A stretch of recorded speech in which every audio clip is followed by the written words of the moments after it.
अस्सलाम वालेकुम एवरीवन। इस वीडियो में हमने देखना है कि EN वाली फाइल और कॉन्फ़िग वाली फाइल को आप किस तरीके से यूज़ करते हैं। आगे जो है वो लारावेल और स्ट्राइप की सीरीज़ आ रही है, तो उसमें जो हमारी की है स्ट्राइप की, वो इंटीग्रेट करने के अंदर जो प्रॉब्लम्स आते हैं वो मैं आपको एक्सप्लेन करूंगा इस वीडियो में। तो आपने .en वाली फाइल देखी है, यहाँ पर जो आप सारी वैल्यू स्टोर करते हैं अपने जो पूरा प्रोजेक्ट है उसकी कन्फिग्रेशन की, जैसे डाटाबेस होगी उसके बारे में बताना, उसके जो है वो लॉगिन क्रेडेंशियल्स वगैरह और प्रोजेक्ट के बारे में सारा कुछ यहाँ पे आप इंसर्ट करते हैं ताकि आपको कोड ना करना पड़े। लेकिन यहाँ पर जो एक इशू आता है वो ये है कि यहाँ पर ना मैं एक वेरिएबल बनाता हूँ स्ट्राइप की मिसाल के तौर पे यहाँ मैंने की स्टोर करानी है, ये हमारी यहाँ पे की आ गई है। अब जो कॉमन डेवलपर है वो यही करेगा कि इसको यहाँ स्टोर करा देगा। इसको अब अपने प्रोजेक्ट में किस तरीके से यूज करते हो सकता है आपने हजारों फंक्शंस बनाए, उसके अंदर से सेम तरीके से यूज किया हो। अब यहाँ क्या होगा कि आपने यहाँ पे ना env का फंक्शन लेना और इसके अंदर वो वेरिएबल लिख देना जो हमने यहाँ पे लिखा था स्ट्राइप का। env के अंदर ये स्ट्राइप कैपिटल वर्ड्स में था तो यहाँ पे हमने लिख दिया। इसको मैं सेव कराता हूँ और यहाँ पे अगर आके मैं इसको रिफ्रेश करता हूँ तो ये देखें ये हमारे यहाँ पे शो हो गया जो भी हमने यहाँ पे वैल्यू इसके अंदर स्टोर कराई थी। लेकिन अगर आप यहाँ पे लारावेल की डॉक्यूमेंटेशन पढ़े ना, आके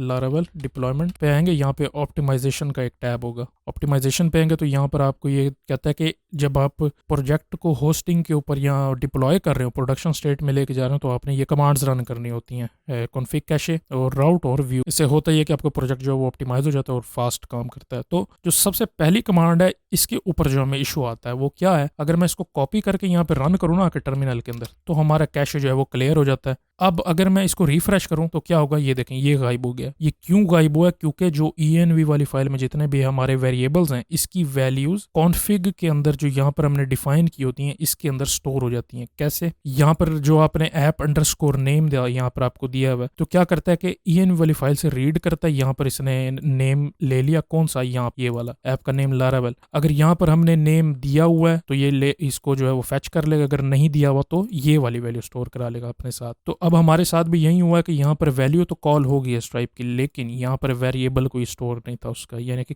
की पेयर अवेलेबल नहीं था। अब हमने क्या है कि इसको ठीक करना, तो ये हमने क्रिएट करना। मैं क्या करता हूँ इसको कॉपी कर लेता हूँ, यहाँ पे नीचे इसको नेम को कर देता हूँ स्ट्राइप और यहाँ पे वेरिएबल को भी स्ट्राइप। अब मैं इसको कॉल करता हूँ कैसे, यहाँ पर आना मैंने दोबारा वापस यहाँ env को आपने रिप्लेस कर देना कॉन्फिग के साथ और अंदर वाले जो इसमें आप करेंगे ऐप डॉट स्ट्राइप। इसको याद करने का आसान तरीका है कि कॉन्फिग के अंदर ऐप का फोल्डर होता है जिसमें हमने फाइल रखी है, तो यहाँ पे कॉन्फिग आ जाएगा, कॉन्फिग के अंदर ऐप हमारी फाइल है और उसके साथ स्ट्राइप हमारा उसके अंदर यहाँ पे की है, की और इसके आगे वैल्यू है। अब क्या करना है कि अब ये काम नहीं करेगा फिलहाल, तो क्यों? क्योंकि अभी हमने दोबारा कैशे क्लियर नहीं किया। मैं यहाँ पे आके कैशे दोबारा सेंड करता हूँ और यहाँ पे आके इसको मैं अब दोबारा रिफ्रेश करूंगा तो ये यहाँ पे हमारी वैल्यू अब उसने यहाँ से रीड कर ली है, रीड करके यहाँ पर शो करा दी है। अब यहाँ पर जो लारावेल हमने लिखा हुआ है इसका क्या प्रॉब्लम है? अब मैं यहाँ पे env के अंदर आके ये वाला वेरिएबल डिलीट कर देता हूँ, मुझे इस वेरिएबल की जरूरत नहीं है। अब मैं यहाँ आके दोबारा ओपन करता हूँ, कैशे क्लियर करता हूँ और यहाँ पे इसको रिफ्रेश करो तो अब ये देखें जो लारावेल वाली वैल्यू है ये हमें यहाँ पे शो करेगा, क्योंकि बाय डिफॉल्ट स्ट्राइप का इसने चेक किया, स्ट्राइप की वैल्यू अवेलेबल नहीं थी तो इसने जो डिफॉल्ट वैल्यू हमने दी हुई है वो इसने यहाँ पे यूज कर लिया। अब मैं क्या करता हूँ कि यहाँ पर आके अपनी टेस्ट की जो है वो स्ट्राइप की दो कीज होती हैं, उसमें एक टेस्टिंग होती है और एक लाइव की, तो मैं यहाँ लाइव की दे देता हूँ या टेस्ट की दे देता हूँ। अब मैंने दोबारा इसको कैशे को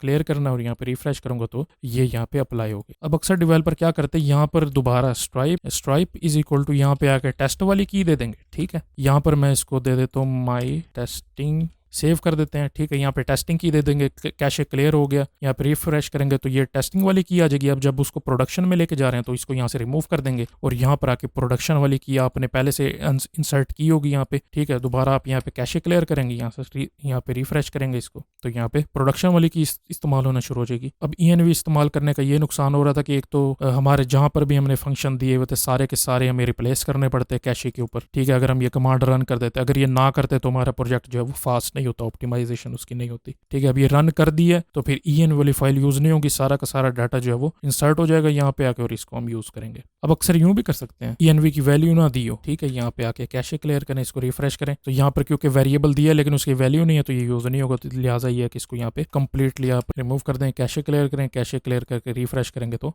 वाली वैल्यू आ जाएगी। क्योंकि आपने ये वाली कमांड रन करनी होती है इसीलिए लाजमी है कि आप यहाँ पे कॉन्फिग वाली फाइल एक बनाएं, उसके अंदर इसको स्टोर करा लें। ज्यादा अच्छा तरीका जो है वो ये वाला है। ठीक है जी, तो ये तरीका था ऐप डॉट कॉन्फिग को यूज़ करने का और env वाली फाइल को यूज़ करने का।